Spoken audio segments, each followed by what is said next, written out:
Ourense e Ferrol, dous dos galiños da terceira, disputaron un encontro con sabor a segunda B. O grupo de rock ourensán dos Suaves foron os protagonistas ao realizaren o saque de honra. O rock and roll xuntábase co fútbol no Couto. A partir de aí, os músicos eran os futbolistas. E na primeira parte, os que tocaron foron os vermellos. Antonio avisou cun disparo desviado para que logo primeiro Josu e máis tarde de novo Antonio fixeron que Paco, o porteiro do Ferrol, mostrase as súas cualidades. Transcorría media hora cando Llebra botou un córner e Martín, libre de marca, subía o primeiro ao marcador. Na segunda parte, o partido foi máis emocionante e con 5 minutos tolos. Antes do empate do Racing, os vermellos reclamaron un posible penalti a Gonzalo, que o árbitro non quiso ver. O Ferrol foise arriba e Felipe lograba o empate. O Ourense buscaba a porta de Paco, Xaime Noguerol puido marcar, pero o seu remate foise a córner.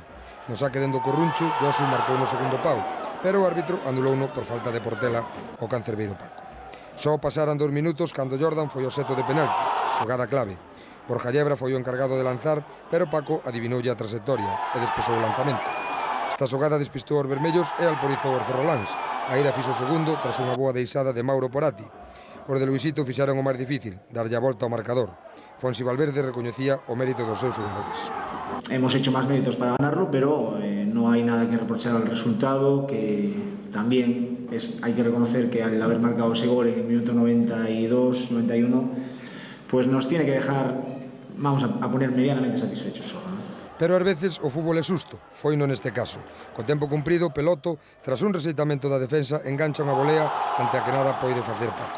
Luisito tamén daba por bo empate. Sacamos un punto que teníamos los tres, pero también es cierto, hay que reconocer el esfuerzo que hizo el Ourense. Y yo por mi parte me voy contento y descontento, ¿no? Porque pudimos ganar los 3 puntos, pero también es cierto que el Ourense mereció el empate. Saúde o dito, ata o rabo todo é touro. O Couto volveu quedar demostrado.